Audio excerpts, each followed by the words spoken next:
Okay. Good morning, good afternoon, good evening to everybody. And yeah, so this is going to be a lecture a little bit about Icelandic ghosts of a particular kind. So as the title suggests, in this lecture I mean to deal with, as I say, a particular kind of Icelandic ghost or supernatural being, something that's a strange blend of a poltergeist, a revenant, a shapeshifter, a following protective spirit, a raised corpse, and a curse.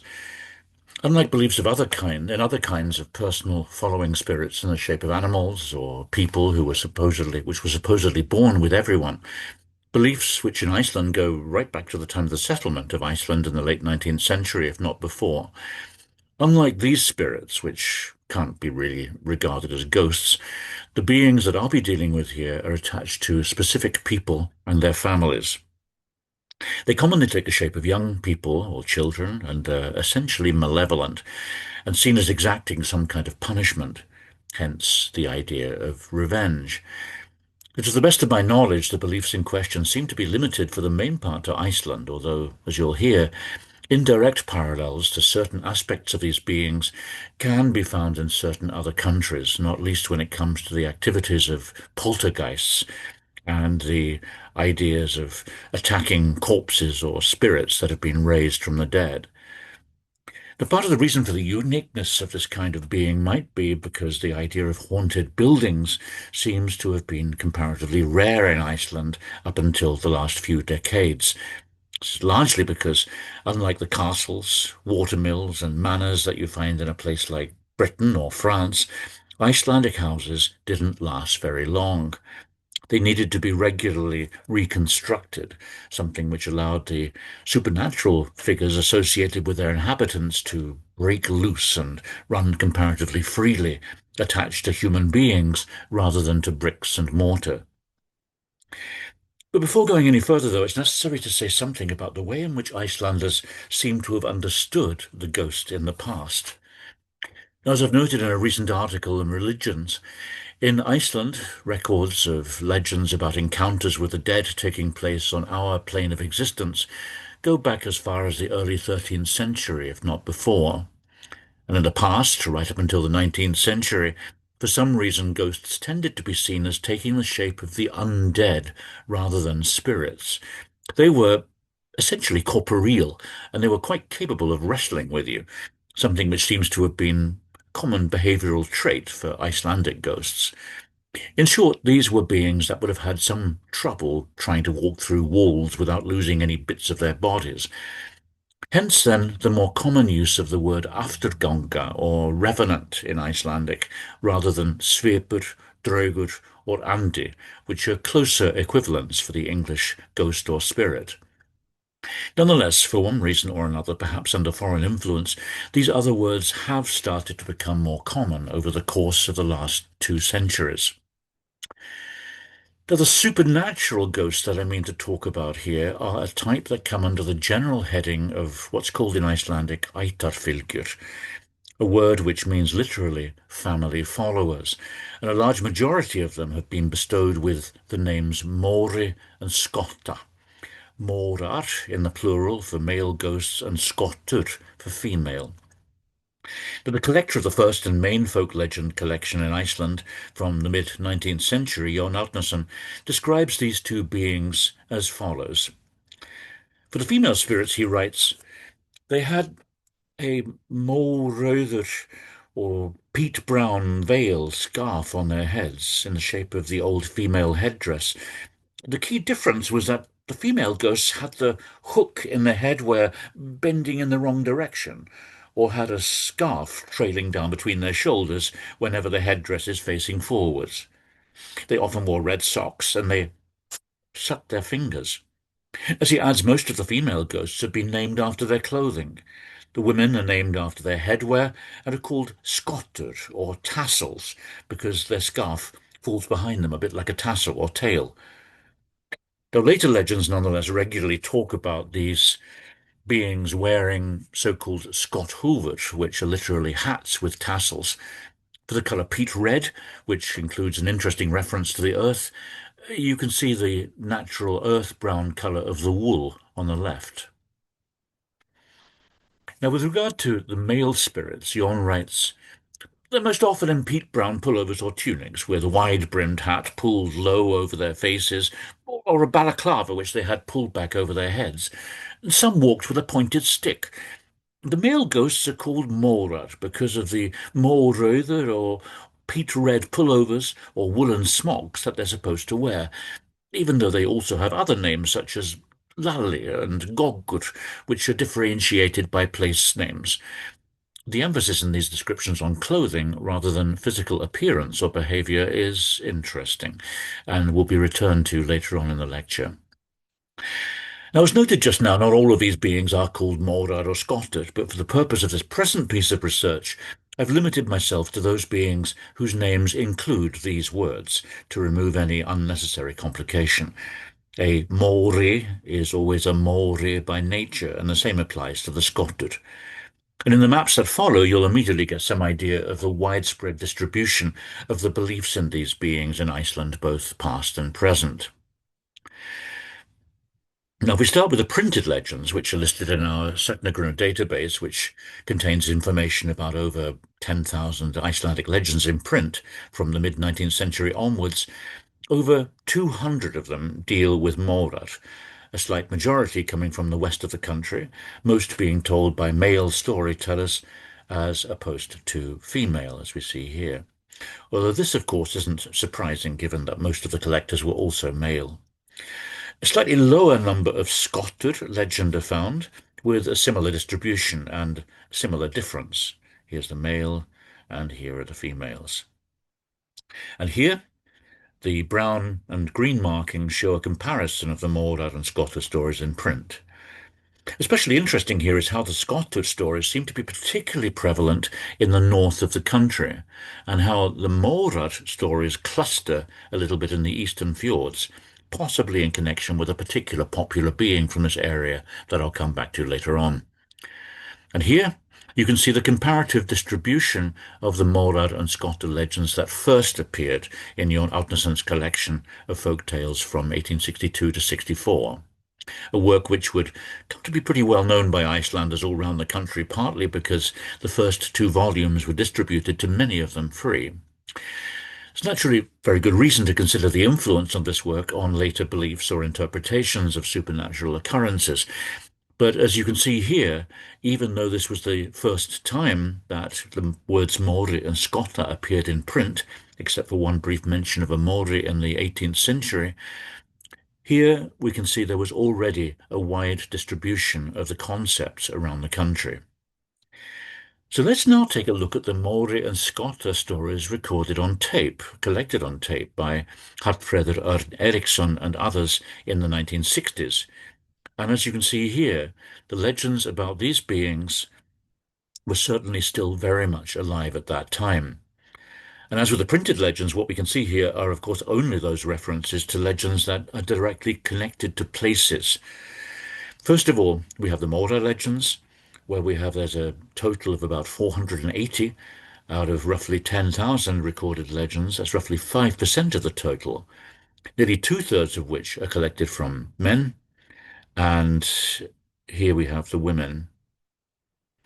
And then we go on to the skottar legends, a total of 240, making around half as many, but like the móri legends, are still very much alive just 60 years ago. And as with the printed legends, these stories are found all around the country except in the southeast, which is not only comparatively sparsely populated because of the rivers running south from the glacier, but also home to people who are known to be relatively reticent in terms of providing folk narratives. So here we have stories collected from men and stories collected from women. Now, to finish off the quantitative material, here you can see the wide range of móri names found in both the printed and sound sources. And as with the skottar, which I'll show next, in each case the first part of the name relates to a particular farm or area. Here then are the names of the skottar, slightly less in number. Now, while some of these beings are certainly given Christian names, the general lack of this in most cases does point to the fact that they are probably like Noah names, to avoid actually calling on these figures by name. But in many cases, there is also some uncertainty as to their actual background, which is something I'll come back to later. And here then we have a map with the home settings of those legends which are told about the most commonly mentioned figures, many of whom you'll be hearing more about later on. So much for the distribution and long-lasting nature of these legends, which would appear to have started coming into existence, at least in the 18th century, at a time when Iceland reached perhaps its lowest point in its existence as a result of low temperatures, a high degree of sea ice, and not least volcanic eruptions, which led to harvest failures and high levels of death amongst both the general population and the livestock. But we can now proceed to the nature of the beliefs and the legends themselves. And interestingly enough, by far the majority of the legends in question are shortish, first and especially second-hand memorats, personal memories dealing with personal encounters with mórar and skottar, or the damage and harm that they've caused. We'll look at the narratives themselves later, but first of all, it's important to explain exactly who and what these beings are and how they come to behave as they do. And as you're going to hear, revenge is the key word here. By far the majority of the mórar and skottar appear to begin by being what the Icelanders refer to as sendingar. In other words, reanimated corpses that have been sent to harm other people and their families, something which seems to be another particularly Icelandic phenomenon, which I've dealt with in more detail in another article showing how such ideas actually go right back to the time of the settlement in the 9th century.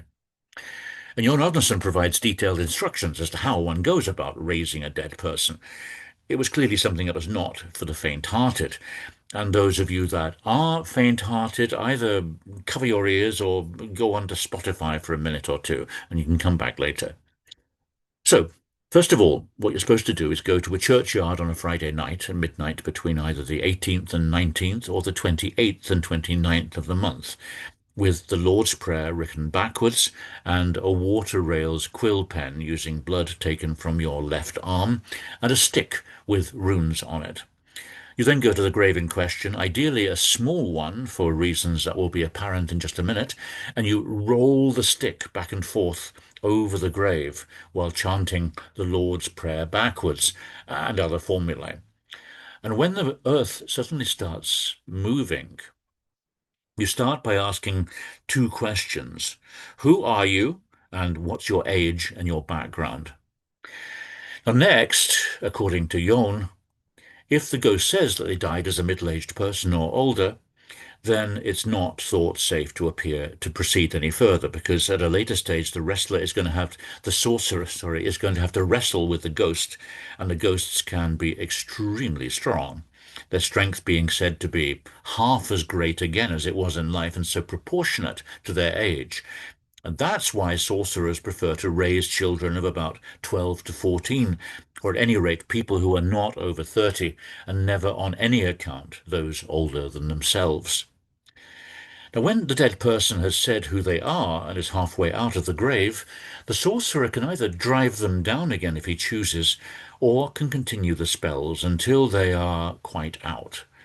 And when the dead first emerge from their graves, their mouths and their nostrils are all bubbling with a frothy mixture of mucus and mud known as corpse froth.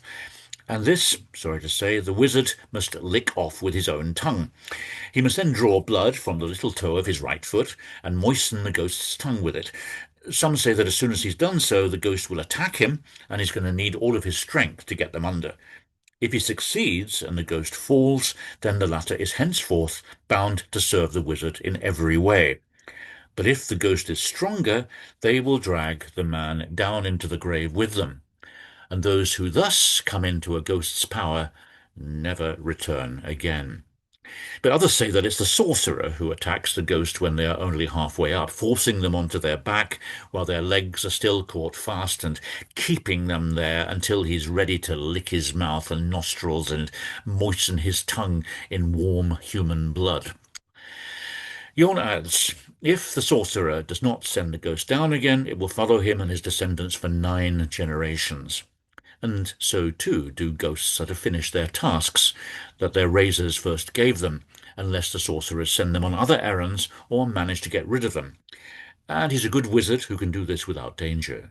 For some say ghosts get stronger and stronger for the first 40 years they are above ground. They stay unchanged for the next 40, and then they dwindle away during the third 40. They don't normally remain active any longer unless some spell or word of power causes them to do so. Yeah, not very nice, but this was an activity which seems to have been strongly believed in by many Icelanders in the 17th and 18th centuries. And the closest parallels to my mind for such beliefs and practices are those relating to the Sami Norweder magicians from northern Norway, Sweden, and Finland, who were believed to do similar things with dead bodies. Now, for our present topic, however, it's worth noting, first of all, that it's always men who are behind the raising of undead mórar and skottar, and for some reason these men are occasionally said to have been Lutheran priests, who were regularly believed to have studied at the famous Black School in Wittenberg, and were thus able to carry out magic alongside presenting a good sermon on a Sunday morning. Now, a couple of features of Jon Árnason's account are particularly worth noting in connection with the raising of the mórar and skottar. First of all, we have the rather worrying statement that the bodies should ideally be those of young people, something regularly stressed in the descriptions of these beings, along with the emphasis that ideally the body should still be warm. And secondly, we have the statement that these sendingar have the potential to cause trouble for up to 9 generations, a motive commonly encountered in statements about how long mórar and skottar can cause trouble for a family. But what then was the purpose behind the raising of these young corpses? Now, in a large number of cases, certainly those relating to Írafellsmóri, Sólheimamóri, Eyjafellsmóri, and others, we're dealing with bitter, rejected lovers, as described in the legend of Sólheimamóri from the northwest of Iceland. And that goes something like this. In the late 19th century, there was a farmer called Finnur who lived in Skriðnesenni in Bitra. Now, his wife was called Guðrún, and they had a daughter called Elizabeth. They had a worker living with them called Hallur. Now, he fancied Elizabeth quite a bit, but this was very much against the will of her parents. Now, Hallur was supposed to go south to work with the fishing in Snæfell that winter, and before he left, he asked for Elizabeth's hand in marriage, but was firmly refused, and thus left home with a very heavy heart. Now, soon after Christmas, Elizabeth went to the church at Eyri, as she often did, and when she came home, she sat down on her bed, took out her bowl, and was about to eat when she suddenly turned away from her bowl and said there was a peat-red fly bothering her, and she then suddenly collapsed and died. And that was the start of the hauntings at Enni. People started being troubled in their sleep, getting scared of the dark, of causing problems whenever they visited other farms, as you'll hear later on. Now, Guðmundur was the brother of the wife, and he lived at Enni, and he was the one most troubled by these visitations. And he said that it was a boy with a large trunk but short legs, in a peat-red hooded coat with a balaclava on his head and a tassel hanging from it. And more people started to see the ghost in the same form, and they called it Móri. Guðmundur had no peace that winter at Enni. He set off from home and visited a man who had a knowledge of magic, and there he heard that several men on a fishing boat at Reef had drowned, that one of them was called Frederick, and Hallur had got someone to raise this young man, Frederick, to attack Elizabeth and her people. The legend goes on to tell how Elizabeth's parents moved away, but they were continually being troubled by the Móri. Livestock were killed or hurt, and one of the workers suddenly became ill. Another worker was found black and bloody in a hayloft, and Guðmundur's fishing boat went down with all hands. Now, all of this was blamed on the Móri, who was regularly seen in the vicinity when such activities occurred. Other types of anger resulting in someone personally raising a sending or having one raised. Here we have a rather angry Icelander. These are related to business dealings or disagreements in general, as occurred, for example, in the cases of the Hleiðragar skottar, Hítardal skottar, and others. Next, though, we come to another more another type of more logical revenge which relates to mistreatment. Now, while fewer in number, these stories stand out because of the way in which they contain a strong message relating to guilt, something that's found in the numerous Nordic legends also known in Iceland about the ghosts of babies who have been left out to die of exposure, which are called útburðir in Icelandic and útburð in Norwegian. Now, as I've shown in another article, the same thing applies to stories about the bodies of drowned foreign seamen found on Icelandic beaches. Bodies which should be taken to a churchyard, but often have items of clothing that are too attractive not to steal. But there again, the last thing you want is a dripping wet body appearing beside your bed, demanding the return of his boots. But the most striking of the Maori and skottar legends in this particular regard are, are those of skottar, skottar, but especially Selsmori.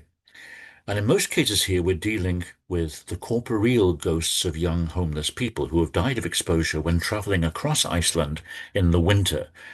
And in at least four of these cases, those of Móhúsaskotta and others, they are the corporeal ghosts of poor people who've been refused hospitality in a time of need. One of the worst moral crimes that one can imagine for Iceland in the past. And here we have another account from Jón Árnason's collection, telling the story of Selsmori, which, like several other narratives of this kind, comes from the south of Iceland. There was a man called Einar who lived at Borg in Hraunskverfi in the late 18th century, and he threw out a boy who was a local migrant, like so many others who were from Skaftafell in the east of Iceland, as a result of the very powerful Skaftáreldar volcanic eruptions there.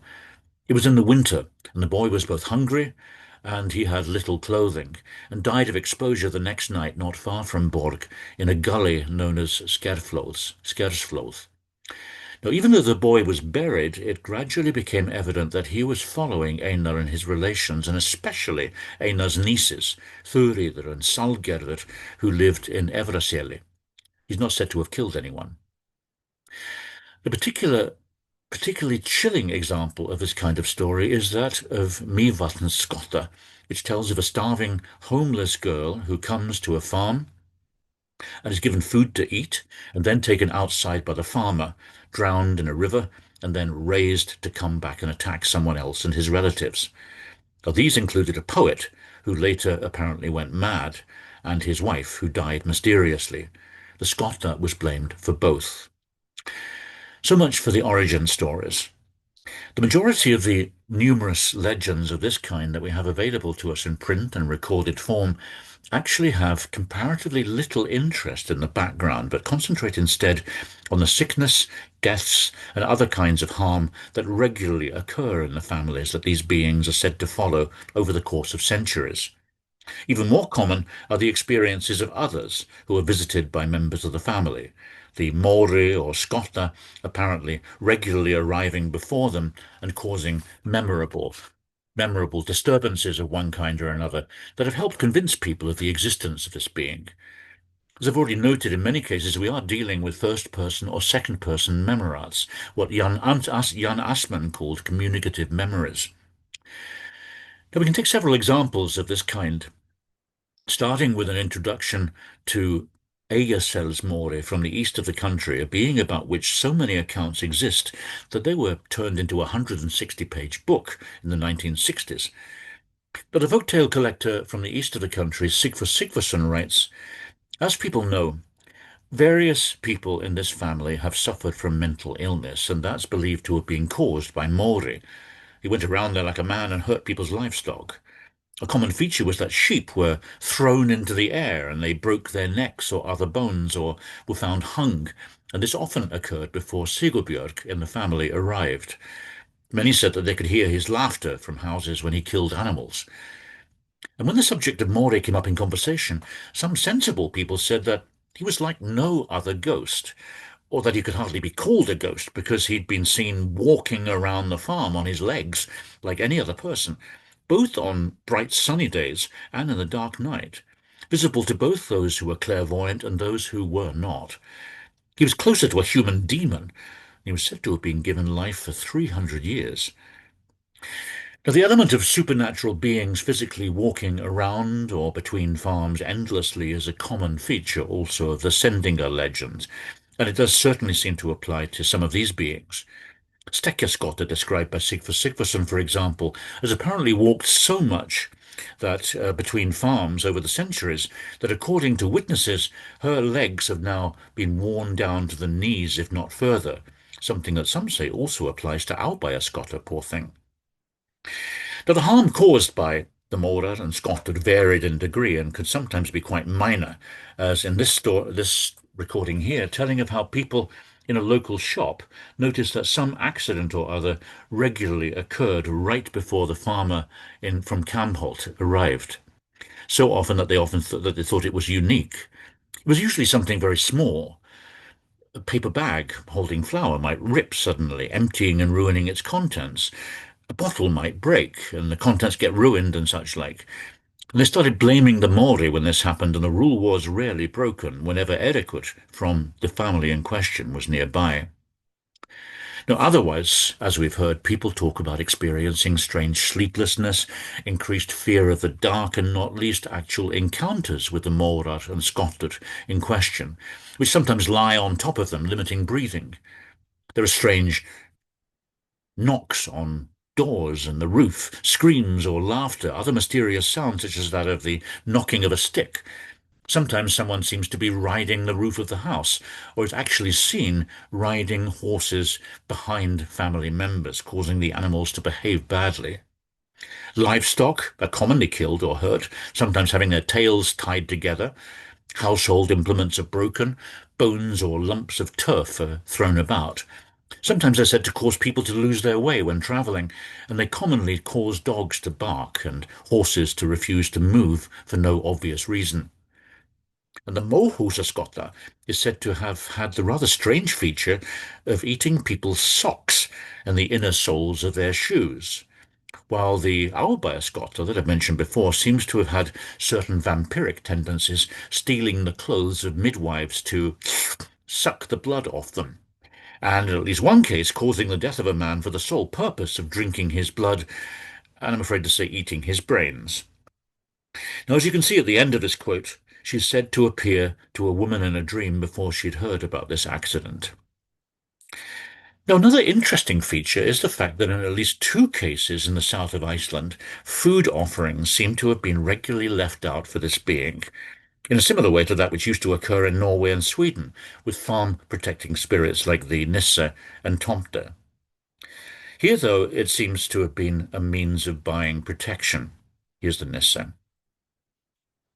Otherwise, the only means of dealing with these beings seems to have been the use of magical incantations, full chamber pots, or the careful placement of knives and other forms of physical violence, all of which could only serve as a temporary solution.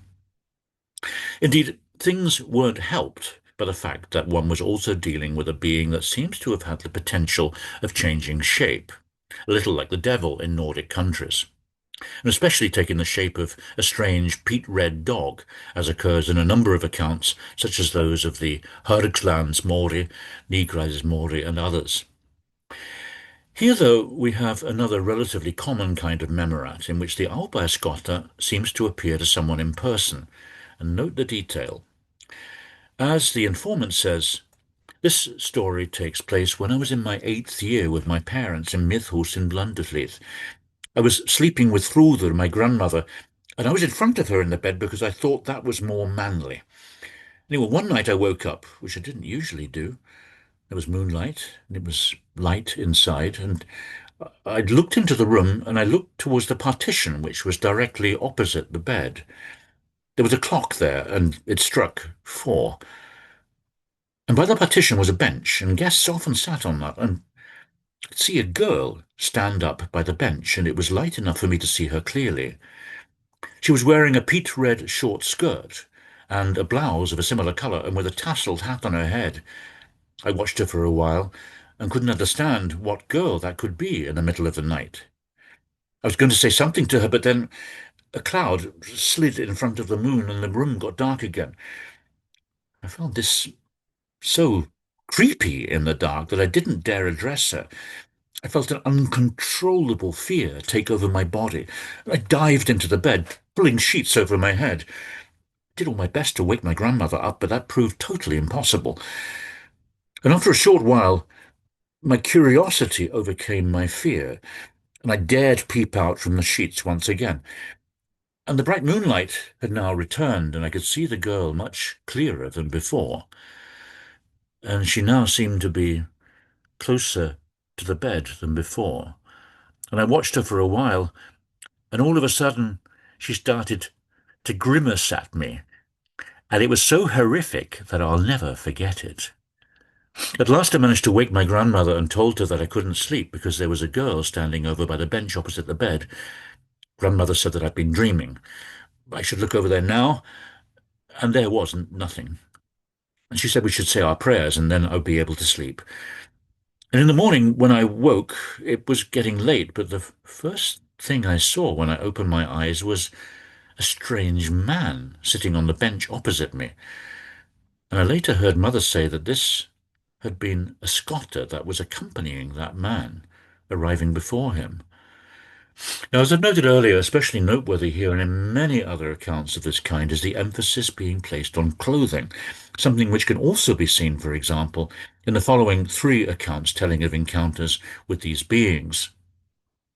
First, we have a 19th century description of the Hleiðargar skottar as being the size of a 13-year-old girl, but somewhat shriveled and wrinkled. On her head she had a grey tassled cap, which reached down to her eyebrows and the back of her neck. She was in a black ragged jerkin with arms that reached down to her elbows, and below that she was in a black, short, ragged skirt which reached down to her knees, and this was followed by grey socks with folds and tied deep shoes. Her hands were large, and her yellow curved nails reached beyond her fingertips. Her forefinger was bent into her mouth, pulling her cheek out to her ear. And then we have a more recent sound recording from 1964 of the Ennismore, where the being is described as being a young man around 16 years old, or the size of a 16, 17-year-old boy, and he was dressed in a woolen coat turned inside out.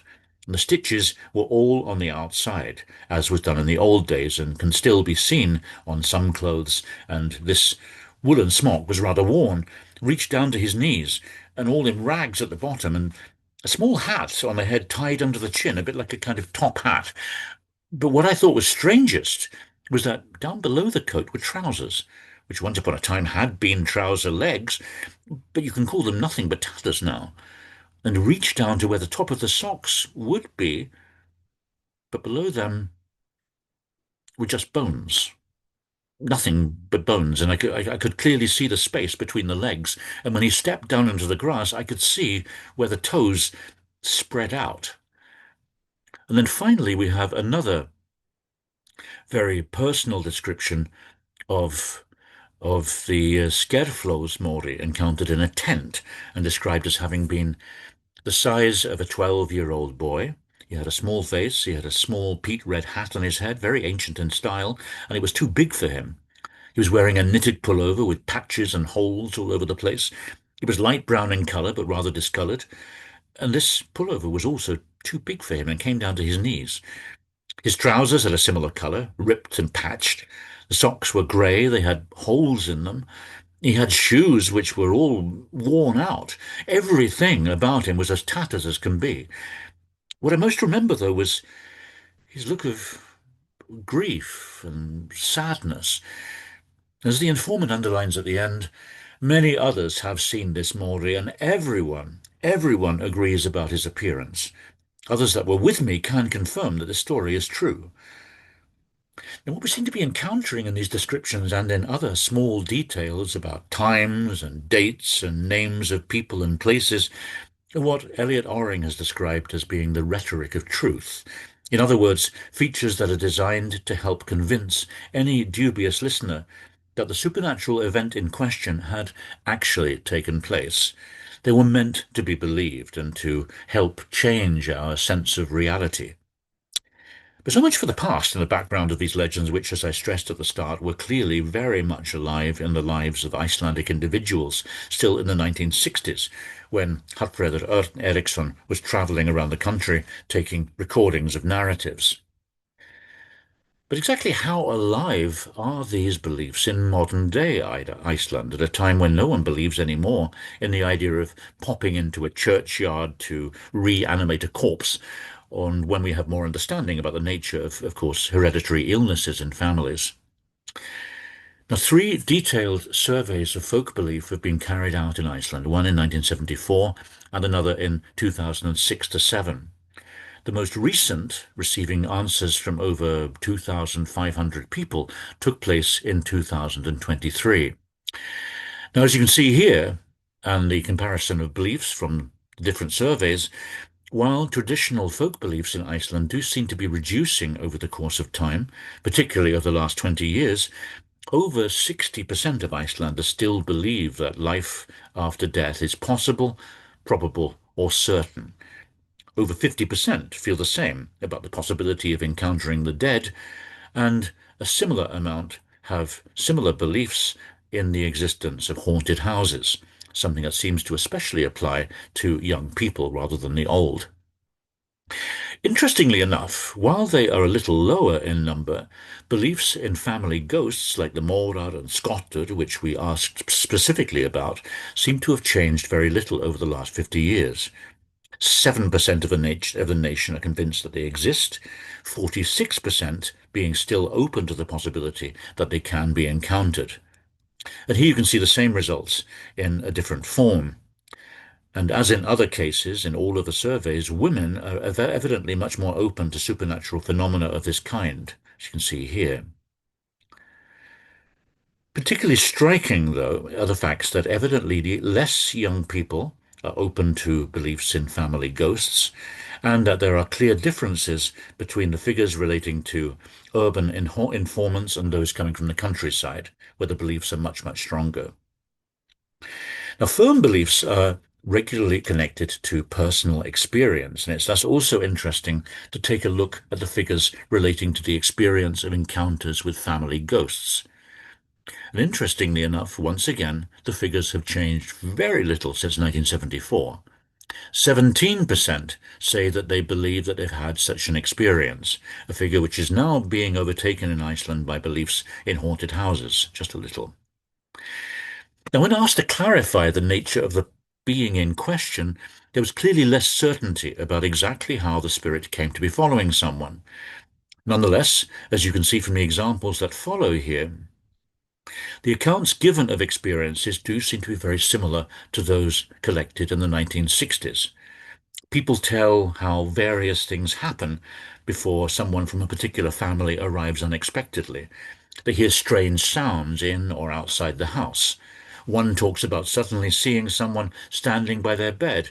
Another talks of feeling suddenly exhausted before someone particular arrives, although I guess we all know that feeling. In one case, someone suggests that a being of this kind seemed to have moved into their boarding school, probably with a new student. Students apparently suddenly started having nightmares, doors being opened of their own accord, and bolts were seen leaping about. And as you can see here, a large number of those who had such experiences connect them to something that they've previously heard about, suggesting that we are clearly dealing with some kind of tradition here, something reflected directly in this following short account given in the survey, telling of how the Solheima Móri apparently knocked a milk jug out of someone's hands. And then we get other accounts which do suggest that the spirit seems to be changing in nature over the course of time, now actually helping out with things rather than causing trouble, a bit like a guardian angel of some kind, preventing accidents rather than causing them. A similar thing is already evident in this earlier printed account telling of a woman called Svanhildur, who was early one summer morning making cheese in the farm door at Slerbrjót. The sheep were at home, but not in the pen, and she hears right beside her, "Time pen, time pen." She doesn't know where the noise has come from, where the voice has come from. And then the same thing is said again in her ear, "Time pen, time pen." and she can see nothing. And then the third time it said more loudly, very close to her, "Time to pen the sheep! Time to pen the sheep!" And then she understood what was going on and went off to round up the sheep which were escaping. As the account ends, the Māori have been warning her about that. Now, mention of his assistance on the roads nonetheless brings us to another development which many of you will recognise, which is found in a number of more recent accounts, such as the following, which was recorded back in the 1950s, but telling of how a man was driving at night in northern Iceland, and all of a sudden a girl appears in the road, running in the tracks ahead of the car. She's got a red cap on her head and is dressed in peat-coloured clothes. And even though the clothes look rather strange, Garvat, the man in question, had no sense that anything odd was going on. He stopped, got out, and was planning to offer this traveller a lift. But now the girl was nowhere to be seen, and nobody answers when he calls. This, thinks Garvat, is really strange, and when he thinks a little more about the appearance and clothing of the girl, and his earlier feeling that something was ahead of him when he was walking, he senses that this looks a little suspicious. And when he asked around whether anyone else had been walking around there at that time, no one had such knowledge. Everyone was certain that this must have been the skottar playing her usual tricks. In short, we're now encountering what seems to be a version of the globally encountered vanishing hitchhiker legend. Now, as the stress on the old-fashioned clothes in this account show, however, even though the world around them has changed in nature, the Icelandic mórar and skottar, like several other Icelandic folkloric beings first described in the 19th century, such as the Icelandic álfar, as you can see here, they seem to be somewhat bound by their original appearance in print, a bit like a sort of Browning sepia photograph. Their costumes not changed, and they continue to walk their legs down. While they can apparently ride now and again, there is no evidence of them ever learning how to drive. And they also, like certain other spirits, seem to have trouble crossing water. Indeed, when they do get into a boat and try to follow a family member, accounts suggest that they get very seasick. People can hear the sound of them throwing up. Indeed, this, among other things, does seem to be one of the reasons why they evidently had trouble following Icelandic migrants to America in the late 19th century, according to a number of legends. At least one of these following spirits is said to have given up trying to get to America by walking on water when they got halfway there. But so then what have we got here? The background of these beings is clearly closely connected with Icelanders' deeply rooted beliefs in life after death and in guardian spirits that follow everybody, both of which go back to pre-Christian times. Although, as I said at the start, in this case, we're not dealing initially with protecting spirits, but something more antagonistic. And this would seem to also have some connection with another set of deep-rooted Icelandic beliefs in the idea of a fate that we're all bound by. In the case of the poor young people left out to die of exposure, we're dealing in a sense with a personified expression of guilt, which lives on like a curse in a family, explaining all of the negative things that happen to them and their relations over the course of time.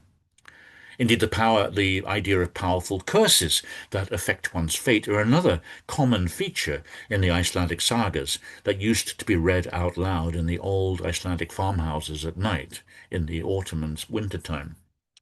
In short, death and the close engagement of past and present in everyday life are very much part of the Icelandic mentality and will very likely continue to be so for some time to come. The family spirits of the past, though, are now beginning to reach their 9th generation. Whether they're true or not is certainly not for me to say, but they were certainly real enough, as we can see here, for those who encountered them. Now, I'm going to end with one more story told to me a number of weeks back by an 8th generation friend and colleague of mine. And for him, there seems little question that these beings are still around us. Now, as he says, shortly after we moved north to Kirkjubol, where we were living, probably in the autumn of 2000, we dug down for a new water source for the farm. A new ditch for the pipes was dug to the house running from the water source, and it involved a lot of work, sorting out everything in the ditch, putting sand over the pipes and so on. And I was working on that all autumn, sometimes with a guy who had a digger, and sometimes alone. Now, one time I was working alone on the ditch in the evening as that guy with the digger drove by, and when I next met him, he asked me quite forcefully who it was that had been working with me on the ditch, because he had clearly seen two men at work there, not one. And when I confirmed that I'd been alone all evening, he said he was quite certain that my family ghost, the Enismori, must have been helping me. Many thanks. Share.